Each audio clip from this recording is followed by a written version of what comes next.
Hey everybody, welcome to In the Red Zone. Sean Brown, Michael Johnson here, and we got a new little piece for the set here. Nice little table. If you check the community tab, you'll see my wife got it for me for Christmas, an Ohio State bar set. It's awesome. So how you feel sitting on the Buckeye stool? Well, it's right where it belongs, under my butt. Oh, okay. All right. Hey, before we go any further, please subscribe to the channel if you haven't subscribed. Like the video and always leave your comment. And then the other thing I need to do real quick is I need to give a quick shout out to Gunner Apple. We were talking, back when Georgia and Alabama was going to play an SEC championship game. He said Alabama's going to win straight up over Georgia, and I said there's no way, and I said I'd give him a shout out if they did. So he was right. I was wrong. So Gunner Apple, there's your shout out. Congratulations on that. But we are here to talk about the semifinals because that is what's coming up. We're less than a week away at this point. First game we're going to talk about. Well, let's back up for just a second before we get to the games. Texas A&M had to drop out of the Gator Bowl. Is it the Gator Bowl? And we only bring that up because the way COVID is right now and the way everybody's panicking over this Omicron or whatever it is, I mean, it could affect the semifinals. It could affect the championship game. Yeah, there are. The Tony the Tiger Sun Bowl has been canceled. Washington State versus Miami. So obviously we're going to take those games out of our list because there's no game. The Easy Post Hawaii Bowl between Memphis and Hawaii has been canceled. There was one more, I think. The Wasabi Fenway Bowl between SMU and Virginia. That was one I was looking forward to. That one got canceled. And then the Military Bowl by Peraton between Boston College and East Carolina got canceled. I was looking forward to that one as well. That was a pretty good matchup. But I think those are the only ones so far that have been canceled. But, between now and the 1st or December or 31st, whatever, who knows what's going to happen. Well, and Rutgers jumped in there. So, Texas A&M bows out, and then Rutgers jumps right back in. And the playoff committee has said, they'll push the championship game maybe up to 4 days. Yeah. But if it's by the 14th, if a team can't play, they forfeit. And if both teams can't play, we won't have a national champion. So, I mean, it's crazy to think that we would not have. After the season we've had, we're not going to crown somebody national champion. I wonder if they would just make that other semifinal the actual national championship, since those other teams forfeited. Now that semifinal, But what if they play both semifinals and then they can't play the championship game? Yeah, that's true. Then what do you do? I don't know. So I don't know. I don't know. I don't want to not have a contingency plan in place would. I just think the whole thing's ridiculous. We've got 75% of the population's vaccinated, even though the vaccine doesn't stop you from getting the virus, which is what a vaccine's supposed to do. But that's another topic. But I just think it's ridiculous. We don't want to get demonetized here. I know, but I just think it's ridiculous. I just think the whole thing's ridiculous. It really is. Yeah. Okay. I mean, I just think they should play. I think the testing at this point, if you're vaccinated and you get it, who cares? Play. I mean, that's just how I feel. Okay, but let's get to the games. So we got 2 games here. The first one is Cincinnati and Alabama. They are playing in which one is that? The Cotton Bowl? Yeah, 3:30 Eastern Time, Friday, and Alabama currently a 13.5-point favorite. They were as high as, I think, 15, and so it's come back down a little bit. Yeah. But really, since the spreads first came out, it hasn't changed a whole lot. It's within there. Your thoughts on the game? Well, I'm just looking down the injury report, see if any players, major players are out.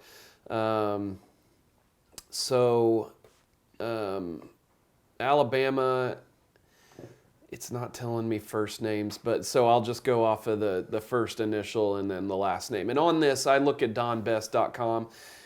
I've found that Don Best, and if you've got another website for injuries, please let me know. I've found Don Best to be the most updated. But C. Allen, the linebacker, had a foot injury. He's out for the season. Jay Earl has an undisclosed injury that not sure if he's going to play in the game. Jay Jobe out for season. Another linebacker, Coat, that's Koht, T, managing a right foot injury. Jace McClellan's out for the season. Mechie, of course. John Mechie is out for the season. Kamar Wheaton is out indefinitely. And then they've just got another running back and wide receiver who have sustained injuries who are out for the season. So their running back room is almost completely depleted. I mean, and that's crazy to say, but and they've got guys that are behind those guys. Trey Sanders is a guy who will get some time, but man, McClellan and Kamar Wheaton were guys that that's their future in the running back room. So feel bad for those guys. Those were two guys that were either committed or almost committed to Oklahoma at one point. So kind of pulling for those guys. But so that's what I find on Alabama. Scrolling down to Cincinnati. Well, go ahead and tell me your thoughts on the game, and I'll look for Cincinnati's injury report. I mean, to me, initially, I'll just tell you right now, to me, picking against the spread, to me, it's an easy pick. I'm going to take Cincinnati in the points. And I say that because, I mean, Alabama might be the better football team. I don't think they're 14 points better than Cincinnati. And here's why. I think Cincinnati, you have Ford at running back. He's a former Alabama guy. You have Desmond Ridder. Cincinnati's offensive line matches up great against Alabama's defensive line. They really do. Now, defensively, Cincinnati has had a pretty good defense all year, but really they haven't seen an offense quite like Alabama. Yeah. Alabama's going to get their points. The question is will Cincinnati's offense be able to score against Alabama's defense? And Alabama's defense has not been great this year. It just hasn't. They've been good enough to win games because they've had an excellent offense. But I think Cincinnati's going to surprise people. They're going to be able to put up some points. I think back, and I know it has no bearing on this year, but last year nobody thought Cincinnati had a chance in heck against Georgia in that bowl game either. Yeah. And they hung with them right to the end. I don't think Alabama goes out and wins by 14 points. I just don't see that happening. So, and personally, I really think, I'll even give you a score. I really believe that Cincinnati is going to pull a major upset here. It's going to shock everybody. 28-24 Cincinnati is what I'm thinking. You think they win the game? I think they win the game. I really do. Now, they do have some added pressure on their shoulders. There was some talk this week. Luke Fickell was asked about it. Pretty much all the sports media has put the full weight of all small colleges or Group of Five on the shoulders of Cincinnati. Oh, it's going to happen to anybody. But Luke Fickell was like, we don't care about the other schools. We care about us. Yeah. We only care about us. And I really think that's the mentality that he's trying to drive forward. But I do feel like when they take the field, there is going to be that pressure is going to be there. Yeah. And they're going to feel it a little bit. And I wouldn't be surprised if Cincinnati comes out and maybe gets down 10-0 quick, because I think they will feel the jitters, and I think they will start very slow. Yeah. I think it'll look like an Alabama route in the beginning, and then they'll settle down and they'll start playing, and Alabama will come out maybe scoring right away and think, oh, cakewalk. And then they kind of get out of the rhythm. Cincinnati starts playing, and then I think it becomes a tight ball game, and I think it's one that Cincinnati can win in the end. Well, that's the same thing happened with OU back a couple of years ago. Alabama comes out, scores, 28 in the first quarter. Yeah. Quinnen Williams, they just had no answer for him. He gets to Kyler Murray and gets to Kyler Murray and gets to Kyler Murray. Yeah. And then you see them kind of slow down. OU made some adjustments, and it wasn't enough. I mean, had they played, half a quarter, maybe they, get a little bit closer. But I don't know that I see here's the thing. Halfway through the season, I might agree with you that we saw a lot of holes in the defense for Alabama. It's not the typical Alabama defense that you look at the guys on the team and it just scares you, Right. But I will say, later on in the season, probably 3 weeks before the regular season was over, they started to click really, really well. They did. And then they come out and rout Georgia the way they did. Yeah. Had that been a tight game, I might be able to jump on board with you. Yeah. But I don't know. There's just something about Alabama in a semifinal that just, they're going to be ready. They're going to come out hot. And I think you're right.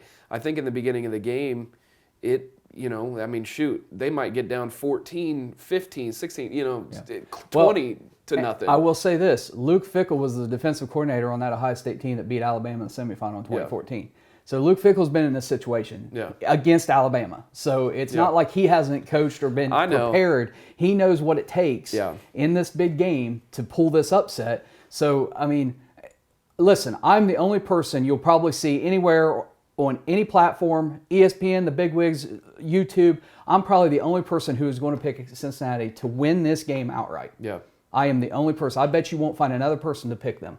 But I just feel like it's going to be Cincinnati in the end. They're going to get to the national championship game. I'm also seeing there was one injury report for Cincinnati, and it was a kicker. Okay.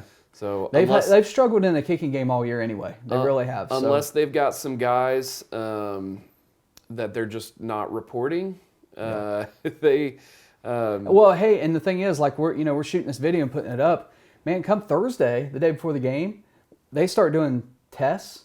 Who knows? They might have 15 guys out. The same with Alabama. They may have 15 guys out the night before the game. Things do change. So, I mean, we can only go by what we know at this moment. Right. And so, that's the pick. Basically. Yeah, so I'm going to take Alabama. To cover the 13.5? Yeah, I just think 14 is the number. I don't know. Cincinnati just hasn't played anybody like Alabama this year. Notre Dame. Which Notre Dame's probably not as good as Alabama. I mean, if they were, they'd be in the college football playoffs. Okay. I really don't think that they've matched up with anybody. And Notre Dame's probably the closest, but I don't know. They're about to run into a brick wall, and it's going to be tough. It's going to be the hardest game they've played all year. I hope, because I would love to see, two new teams get into the final this year. I'll tell you what. I'm going to order 2. I'm going to do it tonight after we get done. I'm going to order 2 Cincinnati shirts. Mm-hmm. And if they beat Alabama, you got to wear a Cincinnati shirt for the championship. That's fine with me. Okay. I don't dislike Cincinnati. I know you don't. I just don't. I don't know if Desmond Ritter. Maybe I should make you wear a Texas shirt. Well, and here's the thing. I'd wear a Texas shirt. I don't care. I'm kidding. For the show, I'd wear any team. No, I'm kidding. But Alabama has faced good players behind center. So I know Desmond Ritter is good, but man, they've seen all sorts of different types of players back there. I mean, and whether that be a really good wide receiver, a really good running back. I mean, typically they have the best player on the field. And and outside the player, Nick Saban is the best coach in college football history. Yeah. You can't argue that. Yeah. The guy's been everywhere. He's done. He's done it. Yeah. I mean, this is nothing to him. It's just another game. So I mean, to beat him, you got to be on your A game. You got to play a perfect game. I get that. A lot of things are going to have to go Cincinnati's way. They're going to have to. The ball's going to have to bounce their way. Yeah. Not to get too cliche, but they're going to have to get some lucky breaks in this game. They're getting to play in Jerry's world, so it's some non-calls, some just some. As long as they don't have any NFL referees. Man, my goodness. Yeah. All right, we good? So we're good you've on got that. Alabama covering. Yep. I've got Cincinnati in the points, although I do think they win the game. So, all right, so that's the semifinal number 1. Now we move into semifinal number 2. And that is Georgia and Michigan playing in the Orange Bowl. This one at 7:30 Eastern Time. And to be honest with you, it'll probably kick more like 8 o'clock because the first game will probably go long. Yeah. I don't think these kick off on time, the second one at least. So expect that game probably start a little bit later. But, both these teams 12-1. And Georgia right now currently a 7.5-point favorite. Your thoughts on this game? I think this one will be a lot closer than the Alabama-Cincinnati game. I think both teams are defensively. I think you got to give the edge to Georgia, but Michigan's up there. But when it comes to offense, Georgia throughout the season has missed a ton of their wide receivers. George Pickens, this website keeps updating like every minute. Yeah, I keep seeing it flash. And it won't stay on. So I'll just go down the injury report for Georgia real quick. You've got linebacker Anderson. He's suspended. JT Daniels, of course, has an illness. He's in COVID-19 protocol, so you'll be without your backup there. Linebacker R. Davis has a quadricep, out indefinitely. Eric Gilbert, wide receiver, out for personal reasons.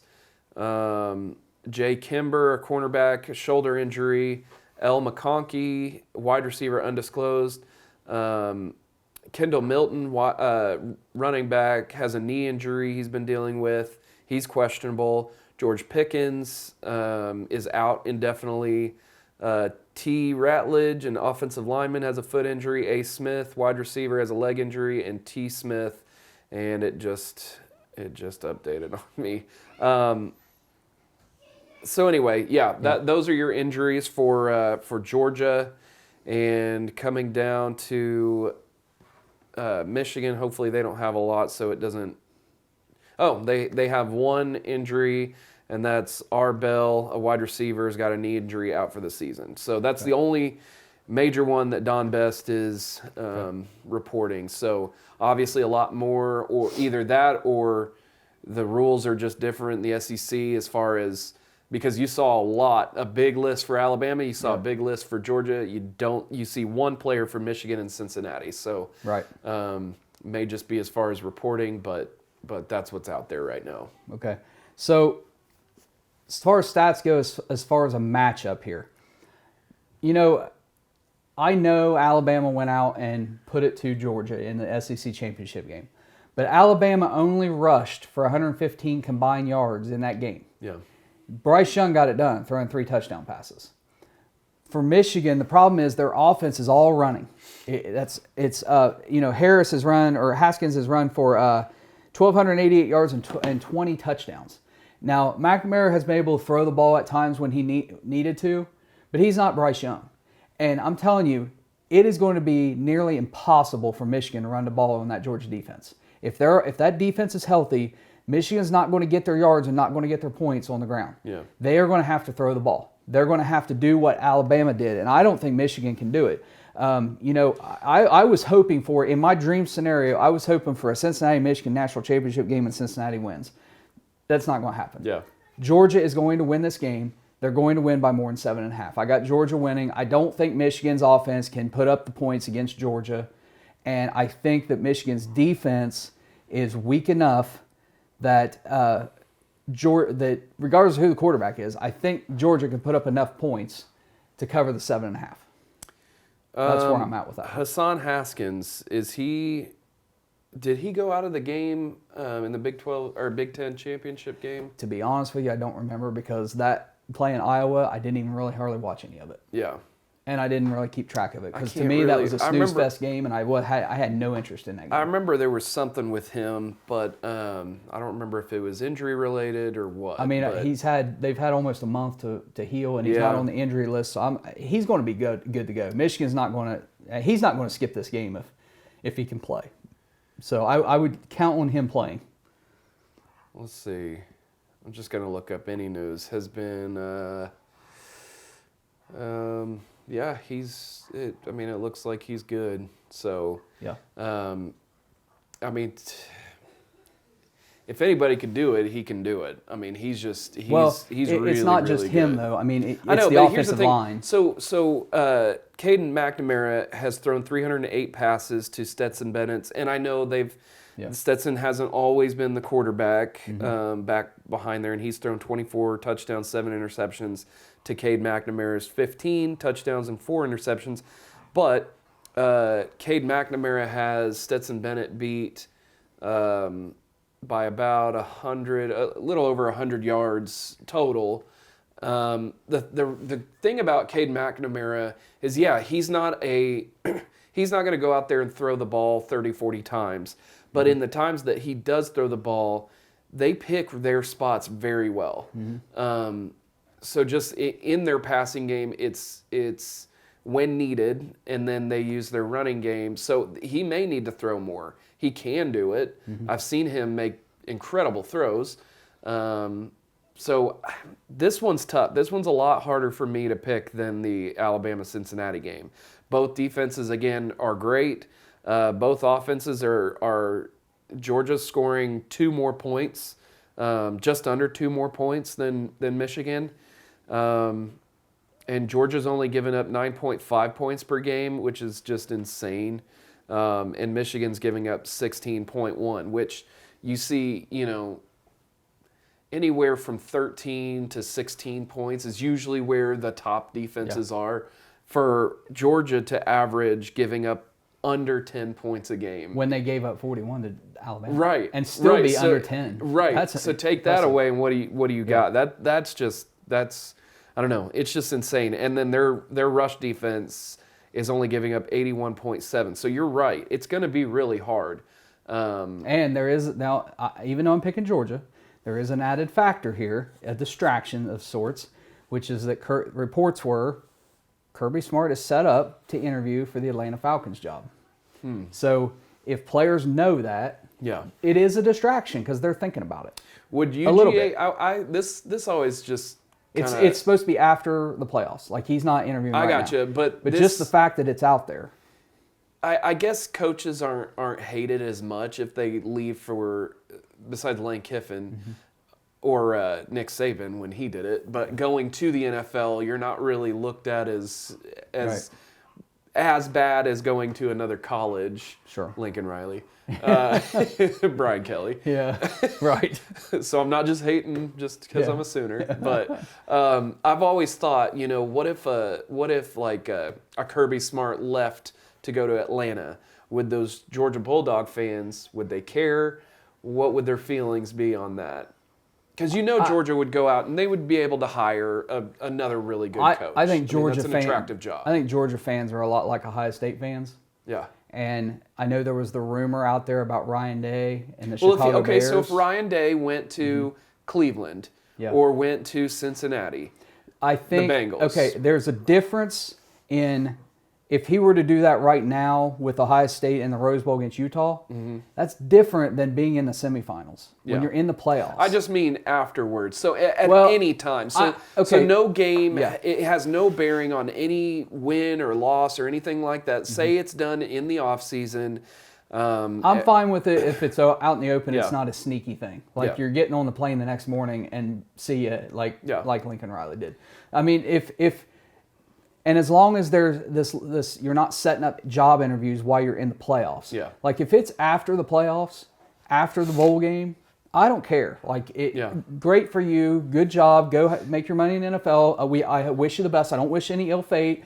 We'll find somebody. We'll be fine. Yeah. But when all this goes down, like the way it's going down right now for Georgia fans have to be livid right now. If he is really talking and thinking about taking another job at the moment when they're trying to prepare for the semifinals, and they have their goal this year has been national championship. They have a team that can win a national championship. When your head coach is looking elsewhere in the middle of a national championship run, I have a problem with that. Yeah. If I was a Georgia fan, I'd be ticked right now. Yeah. I'd be ticked.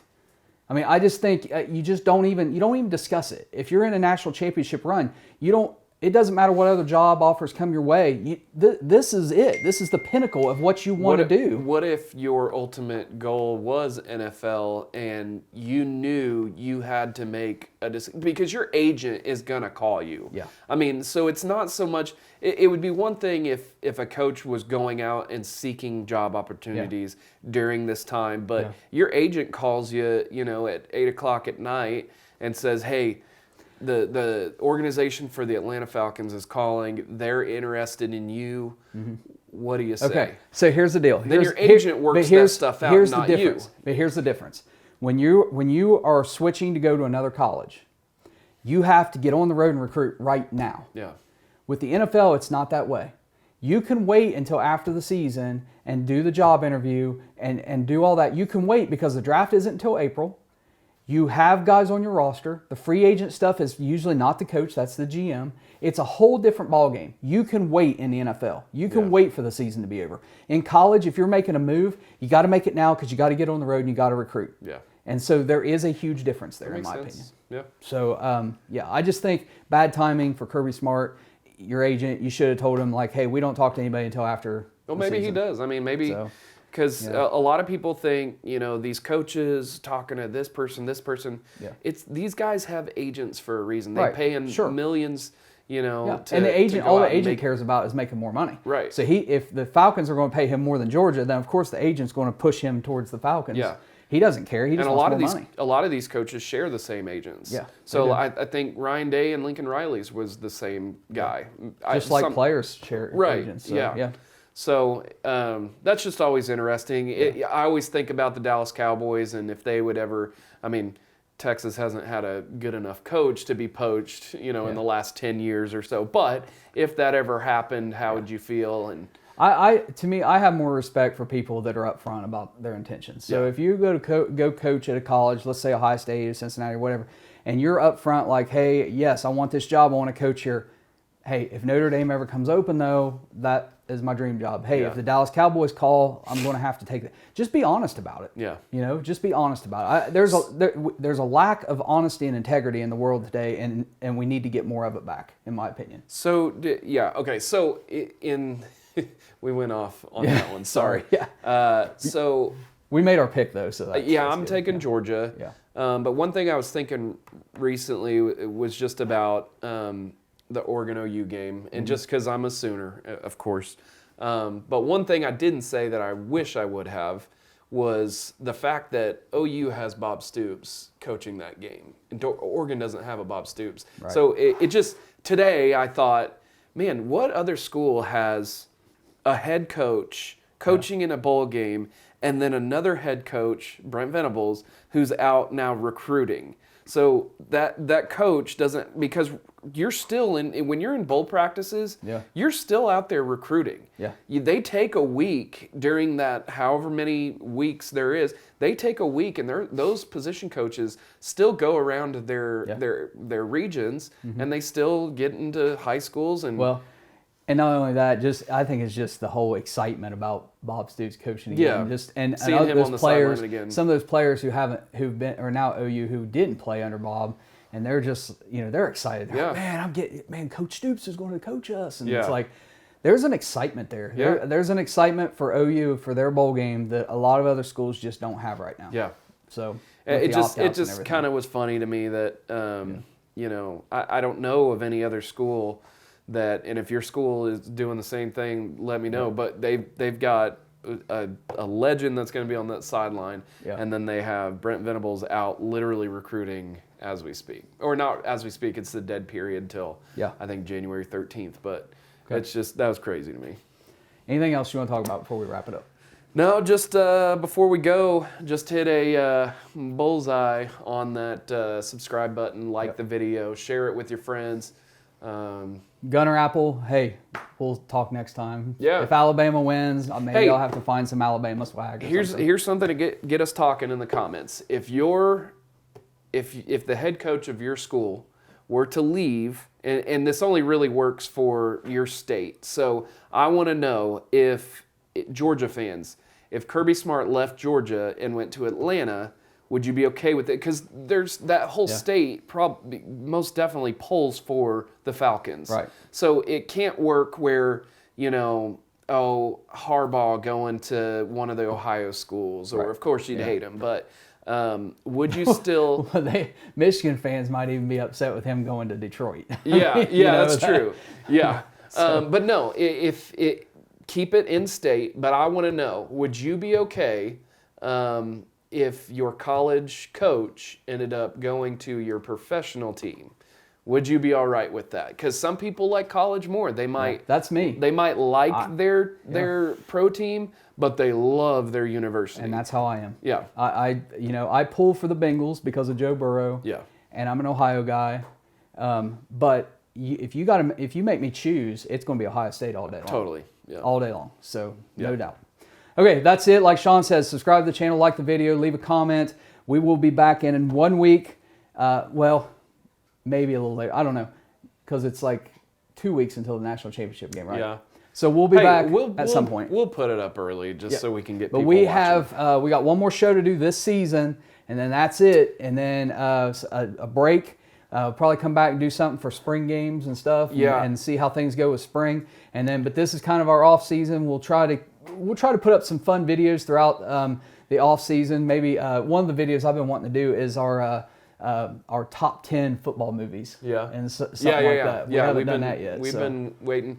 And then there's some sketches that we kind of want to do and put up here and just expand the channel and get more people. We want to put content up year round if possible. Because right now, in our 5th year, we are about 500 subscribers away from 8,000. So I thought we were 50 subscribers away. Oh, are we? 70, okay, I'm seeing the numbers here and not on 79.50, I believe, is what we're at right now. Okay, so, and then we also, go ahead. Not to brag on ourselves, but this is just exciting for me. I've been watching this total views ticker for, 2 years now, and I've just thought hitting 1 million total views would be really cool. Yep. And we, just a few weeks ago, officially hit over 1 million total views. So 79.51 subscribers. 79.51. I was really hoping that we would get 10,000 this year, but we did great about half the season. Then it's when people's teams start dying out and losing, then people stop watching. But here's the thing: we started the season with only 6,000. I thought we'll get up over 7,000 this year. Yeah. And this year was the most growth that we've had for a season. Yeah. We jumped up roughly 2,000 subscribers, and I thank you guys so much for that because, the more people that watch this, it gives us more motivation to want to do other cool things. And well, I briefly did NFL picks, but I didn't have the time. I can get in front of the camera and just make picks, but I was actually researching all those games, and it was taking way too much time with all the other stuff I got going on. Well, and two, once we get, certain numbers as far as views, we can do really cool, giveaways and stuff. I would love to be able to do awesome giveaways. Getting to 50,000 subscribers, we'll do a giveaway. And then maybe every 10,000 subscribers at that point. So I don't know what the trick is, but just keep hitting that subscribe button, and we'll do some cool stuff for you guys. And it's like a lotto. You join, and then we'll think of something cool, maybe a PlayStation 5. Well, leave a comment. What would you like to see? If we hit 50,000 subs and do you want like a pack of 4 tickets to your favorite college team? Oh, somebody's going to say a Bugatti. All right, now we are done. So again, subscribe, like, comment, and we will see you next week or maybe a little after for the national championship. Merry Christmas and Happy New Year. Happy New Year. Don't drink and drive. We'll see you next time. Take care.